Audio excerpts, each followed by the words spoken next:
तकलीफ हो रही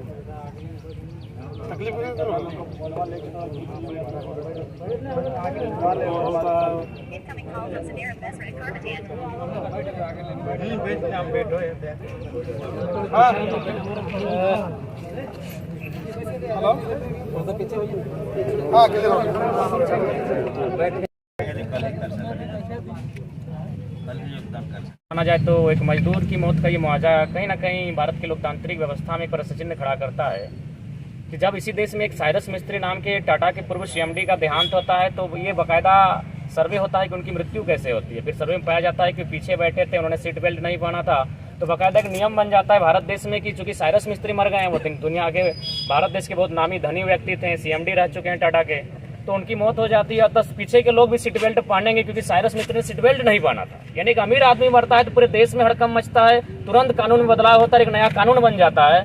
लेकिन यहाँ प्रत्येक दिन, मुझे लगता है प्रत्येक सप्ताह मजदूरों की मौत होती है, लेकिन सेफ्टी को लेकर, उनकी मुआवजा को लेकर, उनके पीड़ित परिवार को नियोजन को लेकर आज तक कोई कानून नहीं बना है। तो ऐसे में थोड़ा सा बहुत दुर्भाग्य का विषय है, बहुत पीड़ा का विषय है। और आज लोकतंत्र के माध्यम से पूरी देश की जनता तक मेरा ये संदेश रहेगा कि क्या वास्तव में जो भगत सिंह कहते थे कि असल आजादी कारखानों में छुपी है, असल आजादी खेतों में छुपी है, क्योंकि भारत की असल आजादी के नायक जो होंगे वो किसान और मजदूर होंगे।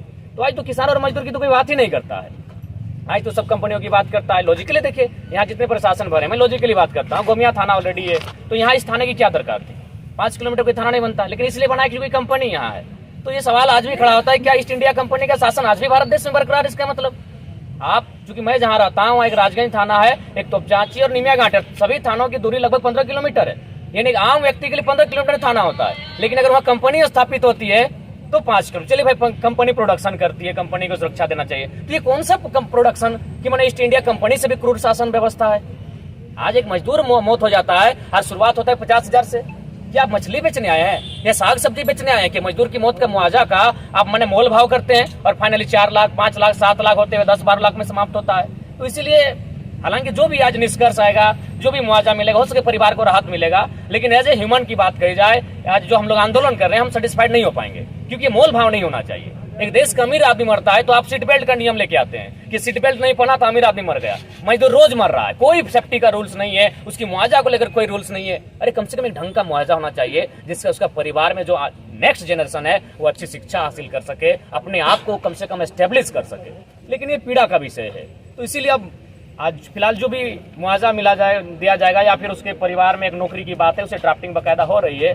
और कुल मिलाकर कहा जाए तो सबसे जो बड़ी बात है, हालांकि हमारे पास कोई लिखित प्रमाण नहीं है, लेकिन जो सच्चाई है, जितनी भी फैक्ट्रियां खड़ी हैं, जितनी भी कंपनियां खड़ी हैं, विधायक रहे, पूर्व विधायक रहे, बगल के विधायक रहे, सबको झोला भर के जाता है। तो एक आम आदमी, हम लोग छात्र हो जाते हैं, लड़ने में थोड़ी असुविधा होती है। उसके बाद जहाँ विधायक और पूर्व विधायकों की एंट्री हो जाती है, जब वहां हमारी एंट्री होती है तो हम जानते हैं कि थोड़ा सा चूंकि साख का सवाल है। अब मान के चलिए, अगर कोई विधायक और पूर्व विधायक नहीं आता तो वचन है बेहतर रिजल्ट होता, कोडरमा भी हम गए थे। लेकिन चूंकि वहां जब पॉलिटिकल पर्सन का इंटरफेयर होता है तो चूंकि उसका साख का विषय है कि धनबाद का लड़का है, आयकल का लड़का है, बेटा हम लोग बात किए इतना का 10 रुपया के 12 देके दिला के चला जाएगा मुआवजा में, तो साख का विषय आता है। ये साख का विषय भी, ये एटीट्यूड जो विधायकों का रहा है, उस कारण भी मजदूरों को नुकसान होता है। हम क्यों आते हैं? आपके कहने का मतलब कि जो गोमिया के पूर्व विधायक आए हैं, वर्तमान विधायक आए हैं, बगल का विधायक होना आया है, आपके मतलब अगर वे लोग नहीं आते तो मुझे लगता है हम लोग सेटिस्फेक्शन हो पाते हैं या फिर बेहतर रिजल्ट दे पाते हैं। अपना पहचान बरकरार रखने के लिए नहीं, साख पहचान नहीं, पहचान का मैटर नहीं, साख जो हम लोग साख बोलते हैं, अपना माने एटीट्यूड अपना, तो उसको बरकरार रखने के लिए जाहिर सी बात है वे पहले आए हैं। तो हम लोग क्यों आएंगे? हम तो बार बार चाहते हैं, हम गोमिया क्यों आएंगे? मेरा घर तोपचांची है, हम अपना क्षेत्र को नहीं देख पाते, हम गोमिया क्यों आएंगे? हमारे गोमिया में, लेकिन जो लोग अच्छा काम करेंगे, अगर वो बेटर करते तो हमें गोमिया आने की जरूरत नहीं है। आज मोटा मोटी इससे पहले जहाँ विधायक लोग इंटरफेयर नहीं किया, वो लोग बेटर रिजल्ट किए।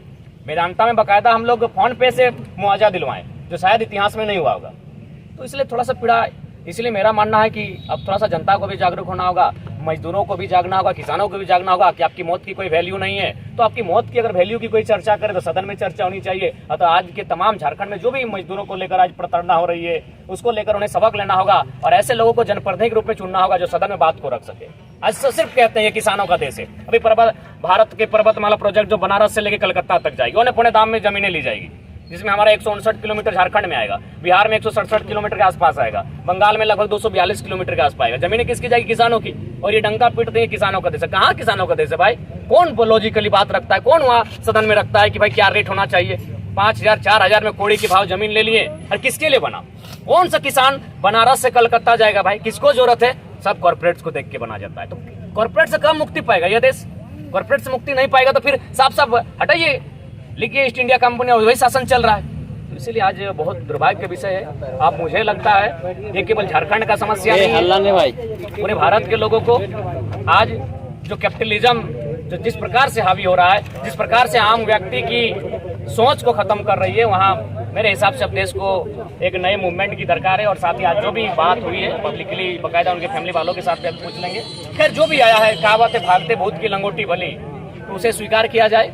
और टाइगर जयराम को आना हर कंपनी का मुआवजा, अगर ऐसा हो हर जगह आप टाइगर जयराम पॉसिबल नहीं है, लॉजिकली पॉसिबल नहीं है। लेकिन चूंकि ये हम लोग बोकारो में थे और 30-40 किलोमीटर का जो डिस्टेंस होता है, हार्डली 50 तो हम लोग कवर कर लेते हैं, और इसीलिए आना पड़ता है। बाकी हम लोग ऐसा कोई, हम लोग आने की कोई इच्छा नहीं होती है। हम लोग भी चाहते हैं कि मजदूर की मौत ही ना हो भाई, हम क्यों जाएंगे उस मसले पे। लेकिन जब ऐसा हो जाता है अनहोनी तो आना पड़ता है।